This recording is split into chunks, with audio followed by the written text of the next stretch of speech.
Kevin Pietersen has been left out of England's 30-man squad for the ICC World 2020 in Sri Lanka. After his premature retirement from limited over internationals, Pietersen insisted that he would love to play ODIs and T20s for another 2 or 3 years for England, provided his burden was lessened. His exclusion does not come as a surprise. Under the terms of England's central contract, a cricketer cannot be considered for one format of the limited overs game unless they are available for both one-day internationals and T20s. With the ECB considering Pietersen as retired, team director Andy Flow made it clear that a return was unlikely.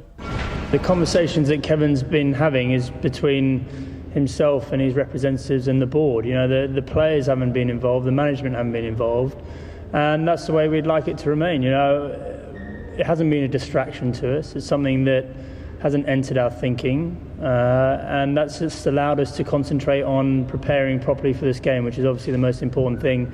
I think Kevin, as much as anyone, is determined to do well in this series, and I haven't seen any signs in his preparation to suggest that he's in any way distracted by what's been going on. Kevin Pietersen hasn't been included in the 30-man squad. Can you see a situation where they could get him involved?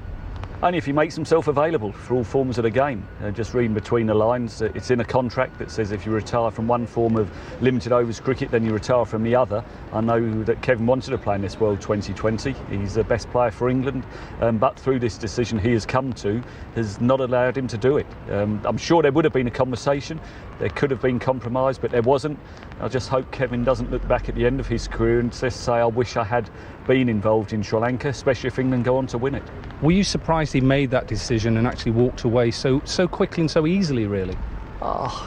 Disappointed, because he's a world-class cricketer. I'm a huge fan of his in all forms of the game, but he has his reasons and you have to respect those reasons, and he also knew what it would mean if he did retire from 50-over cricket. So it is sad as much as anything, because England want him. They'd like him to play. He would certainly walk into any side in the world, but that opportunity has been taken away. So he has to accept it and England have to accept it. It's not to say he can't come out of retirement in perhaps a few months' time.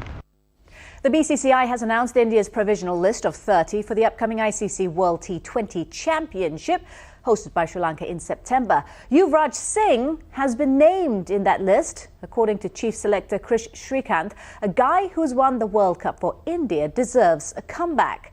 Harbhajan Singh and Lakshmipati Balaji have also made the list. Yuvraj has recovered from a rare germ cell cancer and has had several training sessions at the National Cricket Academy. On his return to India, he had made it very clear that he is keen to take part in the ICC World T20. As for Harbhajan Singh, he is still struggling with form. Baji, who's playing county cricket for Essex, went wicketless against Gloucestershire last week. Harbhajan conceded 33 runs in the 12 overs. Baji hasn't played international cricket, by the way, for more than a year.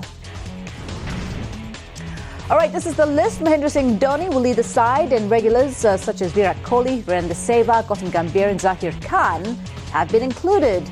A few promising youngsters like all-rounder Mandeep Singh and wicket-keeper batsman Namanoja and domestic veterans like batsman Ambati Rayudu have also been provisionally selected.